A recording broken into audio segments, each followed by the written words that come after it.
Hello YouTube. I'd like to talk to you today about my Benjamin Trail Nitro Piston. Out of the box, I bought this gun because I wanted a Nitro Piston that was affordable. But I wanted a pistol, and I read the reviews and saw the YouTube videos, and for the most part, this gun's a piece of junk when you get it out of the box. The trigger is so hard to pull, it's ridiculous. And then it comes with this freaky looking thing on the barrel that they call a sight. And then it comes with some kind of cocking assist. I mean, this gun, it's ridiculous. It's hard to shoot. It's heavy. Okay? But I gotta tell you, I love it now. I did some modifications to it, and I want to share them with you. First off, I bought a Simmons scope. It's the little 1-inch scope. I think it's about $38. Don't get the big one that changes from red or green, because the problem is it's so bright you cannot sight your scoping. You cannot see the crosshairs on the target to sight it in. This one, and I'll show you, I'm going to put it on its brightest setting. Okay. See how small that dot is? It's little bitty. Okay. Now I'm going to adjust it to the bigger size. Okay. See how big that is? That's about how big the other one is out of the box. And you cannot, at long range, see your target, much less shoot at it to sight it in. Okay, so I went with this Simmons, and it has a different brightness. This one's really bright, but I can adjust it so low.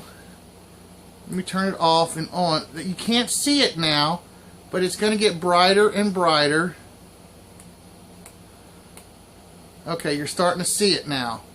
But you see at this, you can actually see the center dot on your target. And so you can sight it in. So I love this scope. Now I don't know what Simmons number it is, but it only has a red dot. Okay. When you're looking at the picture on the internet, look for the one with this. Okay, it's got the adjustable windage and elevation. But it also has the dot size where you can focus, I'm sorry, not focus, but adjust the size of the dot. So when you're looking on the internet, that's the one you want. Sorry, I don't have a name for it. Okay. The other thing I did, because the trigger was so hard to pull, I actually took the gun apart and pulled all the mechanisms out. I'm sorry I don't have a picture, but these parts are stamped out in China by a machine and then are thrown in a gun. Okay, so there's rough edges all over these little parts that adjust the trigger. Well, I took my Dremel with a metal polishing and I polished all the contacts where it touches smooth. I mean, it's smooth as glass.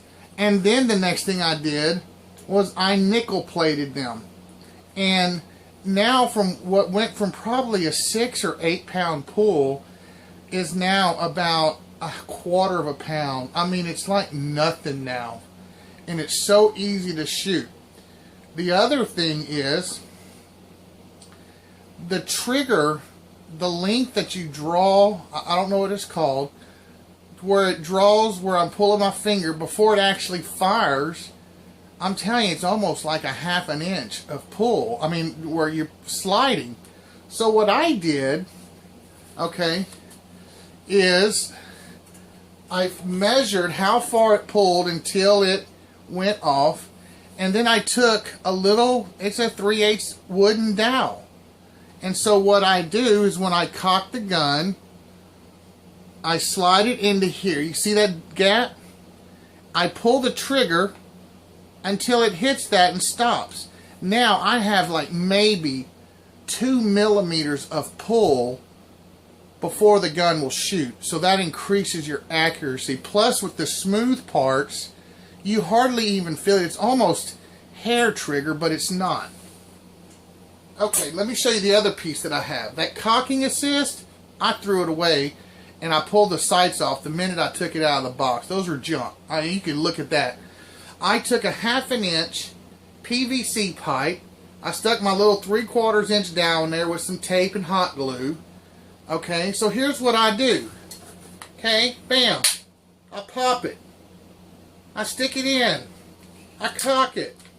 Okay, now as safety, I will bring it all the way. I will pull this in here, pull the trigger all the way back. Okay, it hasn't fired yet. Okay, but it's ready to fire. At this point, I put my pellet in. Okay, and the pellets that I'm using are the ones that you get anywhere. They're the Hollow Point Premier, Benjamin Premiers. You can get them anywhere. They're inexpensive.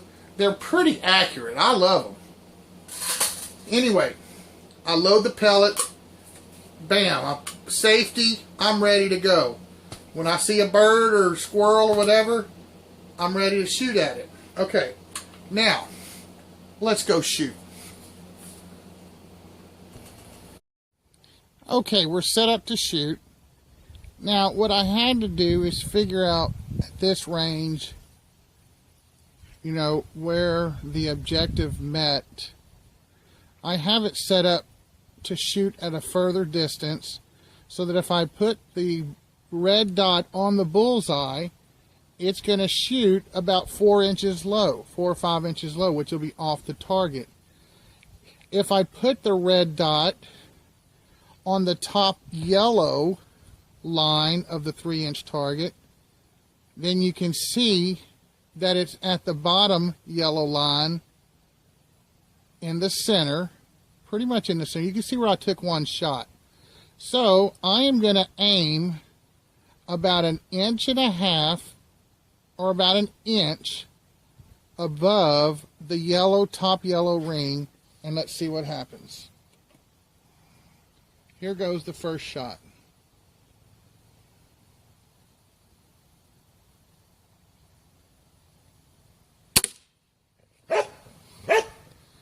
Okay. That was shot number 1.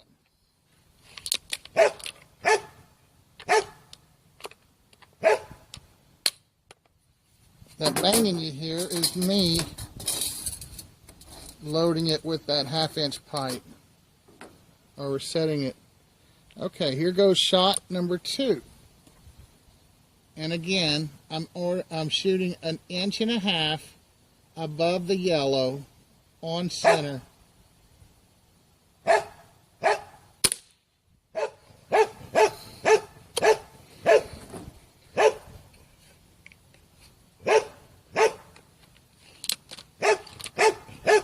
Hucks, come on, dog.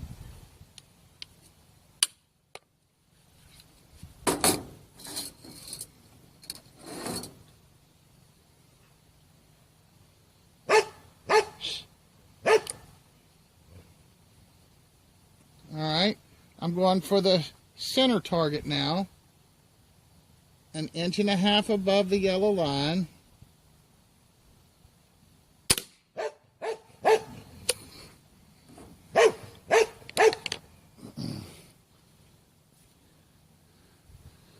Now again, I don't claim to be an expert shot, so I had to make this gun work for me.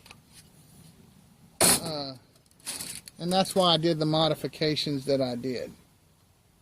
Alright, shot number 4, bottom left.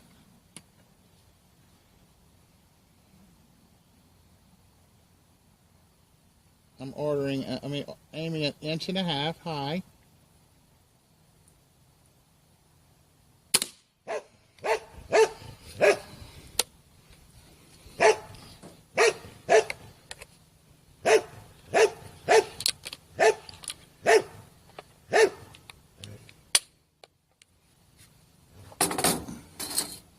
Alright, last shot. Bottom right. Tex. Whoa. Well, I pulled that one. I think I was distracted with the dog. We'll try that shot one more time.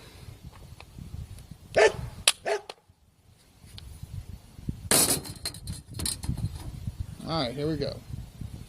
Loading the chamber right now. Bottom right.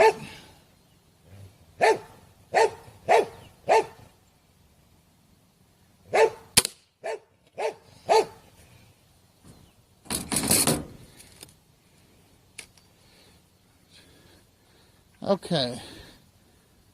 Alright, I'm going to come back in and just show you.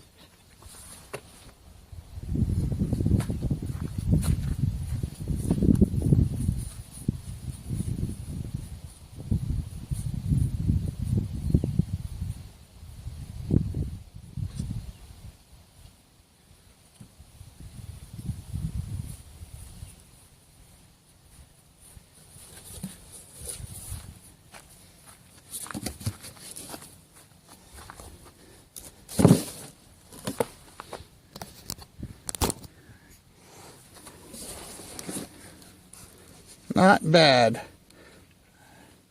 Not for someone that's a big time amateur.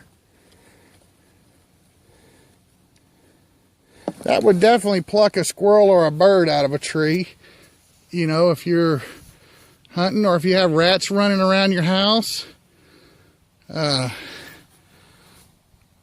bad. Thank you for watching.